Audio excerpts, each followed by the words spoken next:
Hello everyone and welcome to my Warriors of Chaos campaign starter guide. In this guide I'll provide you guys with tips and advice into improving and helping you on your way to glory with the Warriors of Chaos.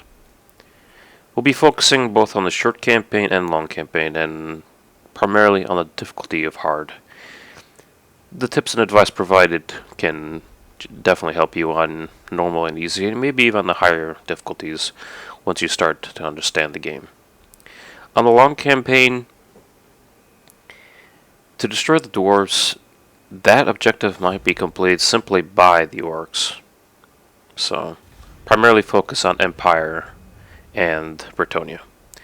We'll be focusing on the three lords you can choose. Archon, which will be more than likely the primary lord that you'll choose, but a lot of people also like the Sun Eater. And the Sun Eater is a very powerful lord due to the fact that he can barrel right into the enemy's front line and destroy targets. But unfortunately, if you try to auto-resolve battles, Kolek the Sun Eater will take severe damage, and then if you really have to fight a battle, you're in deep trouble because the replenishment for Chaos Warriors is very weak. The Prince is he's got really powerful starter units, but just isn't really a hero to choose. Personally, I would strongly suggest to choose Archon.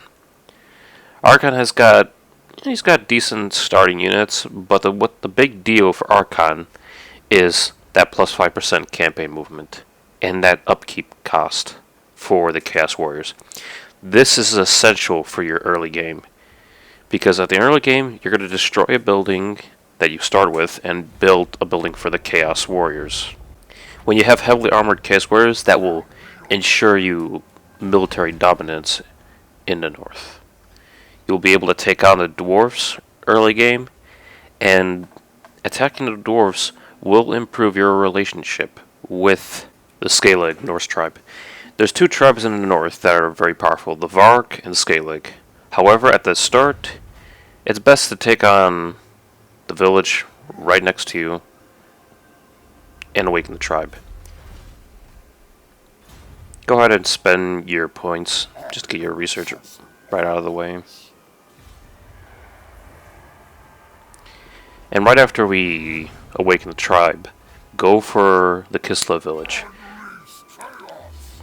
The whole point is to sack, get that early game money, and to increase the growth of the horde as quickly as possible.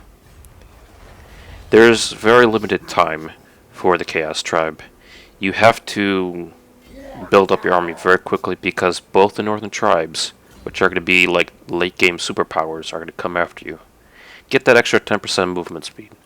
With Archaon, his plus 5% bonus right at the start, plus his 10% bonus, will be worth it.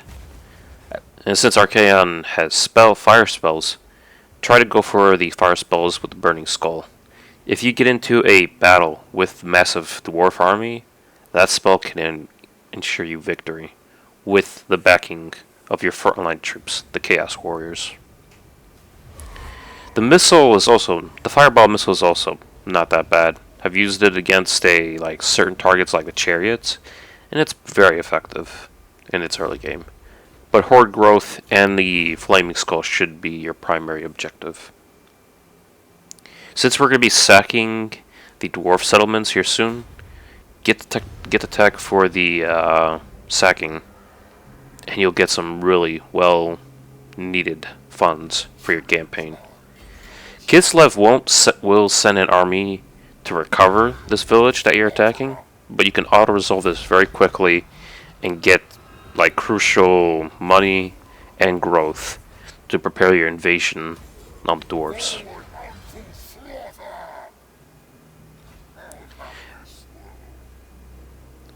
Very soon here, you also want to think about destroying the beginning building, because you could build horsemen, you could build marauders, but you want to get a couple extra horsemen to help you with your army. Because more than likely when you fight the Norse tribes of the north, they're going to have missile cavalry which can harass your troops to death, and it's very annoying trying to fight a battle with them. And your best chance is to auto-resolve, but if you're really going to fight them, you're going to need some missile cavalry to counter. Once you get the fireball, focus on horde growth. Building up your horde is crucial. But ensure you only travel half distance if you really want to build up your armies. Chaos Warriors is a very unique faction because there's a problem with it. Once you go to war and you go deep into within enemy territory, your replenishment is extremely slow. It's better to recruit soldiers than to wait like a couple turns for your troops to fully recover. Continue to focus on trying to doing as much damage to the dwarves of the north as possible. You will then gain favor with Scalig. And having that favor is extremely important because they're already sending armies at you. They're sending stacks. Varg might have 2 to 3 stacks and Scalig might have 1 to 2 stacks heading straight for you right now. Attacking Kislev will give you the necessary supplies, money, and time to actually mount an effective invasion on the dwarves. Taking on the dwarf stack that's in the defense of their capital is also quite dangerous. Right now, we are just building up our way, getting there. We'll sack and then also raise this village right here, this landing, just to get the necessary supplies.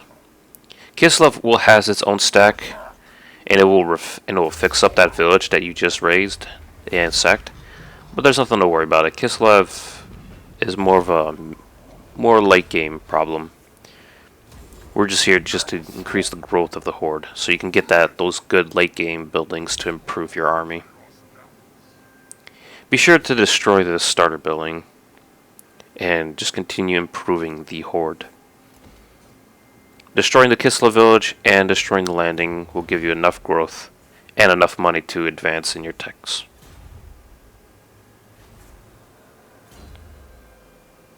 Getting the burning head as well. Like, this is all about getting experience very early game.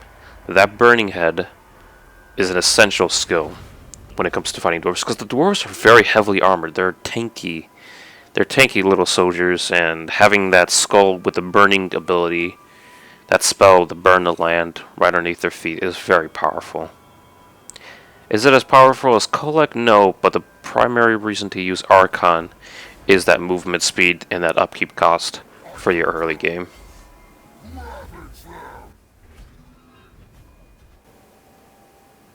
Just continue raising.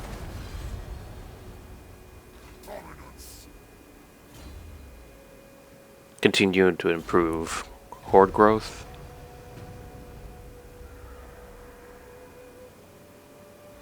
And then you can prepare your invasion on the dwarves. Remember, travel half distance so you can build your encampment and start building your heavily armored Chaos Warriors. But first you'll more than likely require the building.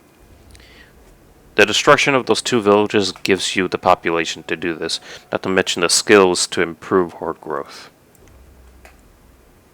You could try another strat. You can go down the Forsaken tree, but it's better to have solid units so you can build the chosen Chaos Warriors, which are the best frontline units you can have. Their upkeep is high, but they're definitely worth it.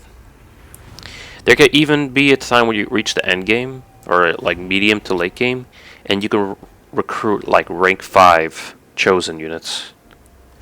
That's through buildings and the skills of your general. Archaon, I'll be focusing Archaon mostly on campaign skills and spells. I won't really increase his armor or anything like that. There will be you can do the similar gameplay style with Kolek the Sun Eater. However, again, when you do auto-resolve battles, I mean, Kolek might suffer a lot, and trying to replenish his health forces you to be very not aggressive. You have to like wait a couple turns for him to recover that health. Here, I haven't done. I have a very big problem. Scalig and the Varg tribes are right next to the dwarves, and the dwarves have put their full stack army in the village. Here's the trick: put your since those armies are coming in from the north. It is the best to get some distance away from your enemy. The best option would be to go around the dwarves and get between their cities. That will force the dwarves to fall back to their capital because the AI considers that to be much more important than just a small village. But with these tribes, the plan was simply go around. The tribes that are in the mountain pass don't have really far movement speed to reach all the way down here. So my goal will be to get in between and get around.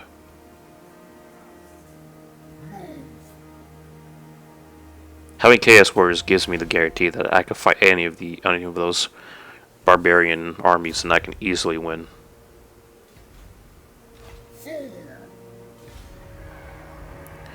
The dwarves will understand, the AI will see that their main capital is under threat and they will fall back their main army to protect the capital. This is where you have a free city to sack and pillage. However, Scalig and the Varg tribes are still coming in from the north, so destroy the town while you're at it. You really are not much of a threat. They are not much of a threat to you, just because instead of getting like those marauders or like horsemen, you focused on getting heavily armored soldiers. The nomadic tribes don't even have that type of unit yet.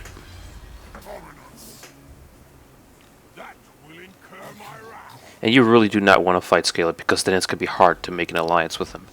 It's better for him to be your ally than to be your enemy in the early game. When in doubt, more Chaos Warriors. And by just checking my diplomacy tab, I've already proved my relationship with the Scaligs has already improved significantly due to my conflict with the dwarves. So I thought, okay, should I go for peace? Will it work?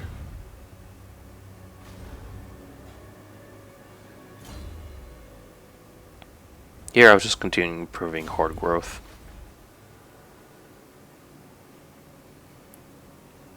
I mean, I could already go for the next level of units. Get some chaos greatswords and heavily armed, armor-piercing soldiers, which is required to kill the dwarves. Should you kill the dwarves? It's not really necessary. Just going to war with them to improve your relationship with Scalig is probably the primary reason. I was thinking about attacking the dwarf capital, but to be totally honest, it's not worth the risk.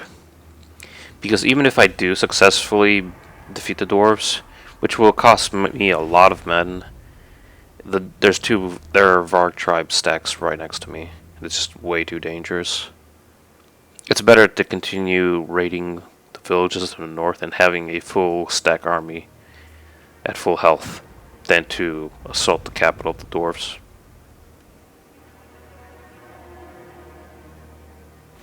The whole point is to avoid conflict with Scalig. I mean, if you have to do a force march, do a force march. Do not fight them in battles, because you might get stuck in the north for a while. Because if they're at war with you and you're surrounded by enemies, you're gonna have a tough time. When Scalig is on your side, they can actually do a lot of work. Like for my hard campaign, they invaded the shores of Bretonia, they invaded the Middenland, and they completely destroyed the Northern Empire colonies and parts of Bretonia. It's better than for them to be your ally than to be your enemy. For here, I was just going around and destroying more dwarf settlements to improve my relationship, to, raise, to get money, and to improve my relationship with Scalig. I knew they wouldn't be able to reach me because the mountain pass impairs your movement speed. Checking my relationship with again, it's improved significantly, and I get the option for peace. That seals the deal. Now that I don't have to worry about the Scalig, my relationship will just continue to improve with them, and then I could just focus on the Varg tribe. And the Varg tribe with Chaos Warriors is extremely easy. It's basically game over in the up north. The only thing that's going to be that might be a threat to you at this stage, like around turns 20 to 30, is when the Imperials send the Empire to the north. Like even the Emperor himself will come to kill you. Here I'm just like spanning bad units for better ones. Build the encampment, and now I have Chaos Greatswords, and I also have Halberdiers. So this is basically where you want to be. Now you have the option in having a very heavily armed army. Scaling, your relationship with Scaling will improve, and then you can finally plan your invasion on the Imperial lands of the Empire. But I'll also give some advice regarding your skill set, because the biggest weakness for Chaos Wars, I'd say, is the unit replenishment. That's very weak, and there's a strategy to get around that. Unfortunately, it doesn't work with Kolek as much, but it does work with Archaon very well. The key is to buy more units. There's a structure you have within your tree that's called the Mound of Blades. Once you build up your primary horde, go for this building as soon as possible. Not only does it reduce your upkeep, but it also grants higher ranking soldiers. Add that with your tree ability, you can essentially have rank 5 soldiers right off the bat. This is essentially my skill tree, focusing on fire spells, the skills, and essentially going towards the unit recruitment. With this build, you will essentially have a very solid campaign, and you can actually do a lot of damage. Is it worth building a second horde? Probably not, but it depends on how lucky you are. You just gotta keep moving. Do not sit in an area too long, because once you have only like capitals, like castles left, it's gonna be pretty hard to take over with your Chaos Horde. Just ransack the villages, raze them to the ground, and just keep moving to different areas of the map. I do hope you guys enjoyed the video, and tell me what you think about it if you want more strategies and tips for the game of Warhammer Total War. And also, if you guys are interested, I also will be streaming Warhammer Total War for quite often in the coming days. Thanks for watching, and I'll see you next time.